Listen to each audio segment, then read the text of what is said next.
ایک کشتی، ایک نبی اور پانی کا ایسا طوفان جس نے پوری زمین کو گھیر لیا۔ دیکھو تمہارا رہنما ادریس کہاں چلا گیا جس پر تم ایمان لائے تھے، وہ اب تم میں موجود نہیں۔ کیا تمہیں نہیں لگتا کہ تم اکیلے رہ گئے ہو؟ یہ پتھر یہ تمہارے درمیان ہمیشہ رہیں گے، ان کی شکلیں تمہارے رہنماؤں جیسی ہیں۔ ہاں یہ اچھی بات ہے، ہم ادریس کو نہیں بھولیں گے۔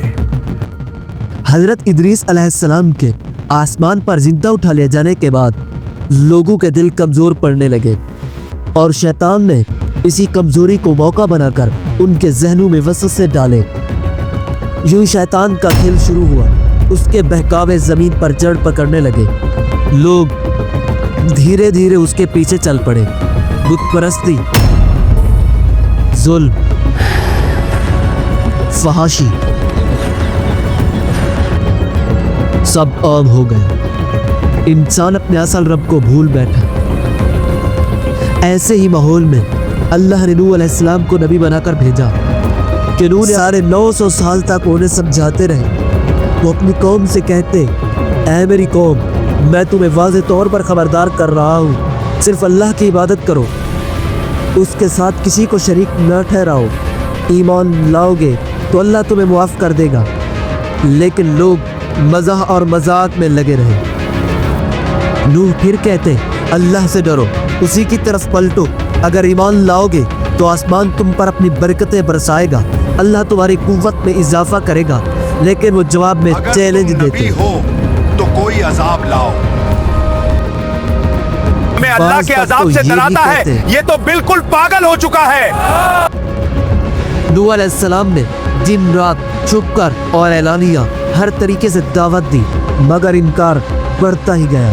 آخر کار نوح علیہ السلام نے اپنے رب سے فریاد کی، اے اللہ، میں نے اپنی قوم کو ہر لمحے دعوت دی، مگر وہ کانوں میں انگلیاں ٹھوس لیتے، چہرے چھپا لیتے، ضد پر اڑے رہتے۔ اے میرے رب، زمین پر کسی کافر کو باقی نہ چھوڑ، اگر انہیں چھوڑ دیا تو یہ اور لوگوں کو بھی گمراہ کر دیں گے۔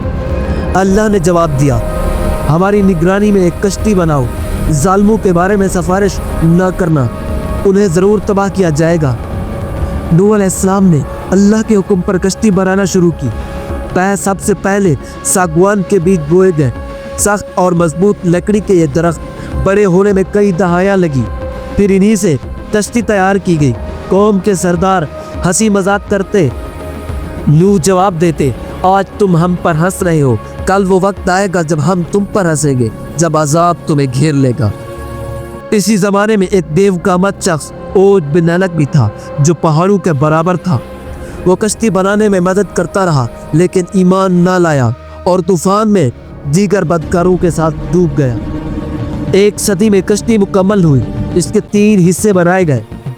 اوپری حصہ انسانوں اور پرندوں کے لیے، درمیان میں عام جانوروں کے لیے اور نیچے خطرناک درندے۔ نوح علیہ السلام نے اپنی قوم سے کہا، جس دن اس تندور سے پانی نکلے سمجھ لینا کہ عذاب کا آغاز ہو چکا ہے، بس فوراً کشتی میں سوار ہو جاؤ۔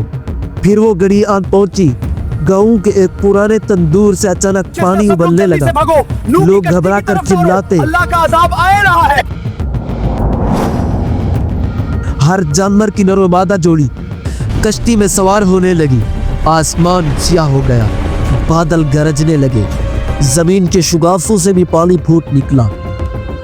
یوں لگتا تھا جیسے اوپر اور نیچے دونوں طرف سے پانی برس رہا ہو۔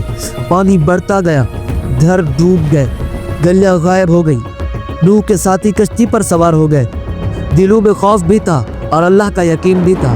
کشتی پانی پر بہنے لگی، آہستہ آہستہ، پھر طوفان موجوں کے ساتھ۔ اسی دوران نوح علیہ السلام کا نافرمان بیٹا ایک بڑے پہاڑ کی طرف بھاگا۔ نوح علیہ السلام نے آواز دی، میرے بیٹے ہمارے ساتھ آ جاؤ، آج اللہ کے حکم سے کوئی چیز بچا نہیں سکتی۔ اس نے جواب دیا، میں پہاڑ کی چوٹی پر پناہ لوں گا۔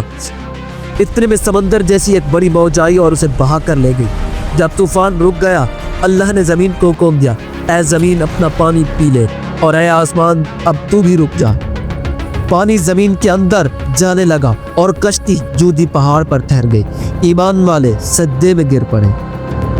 زمین کے خشک ہونے کی خبر لینے کے لیے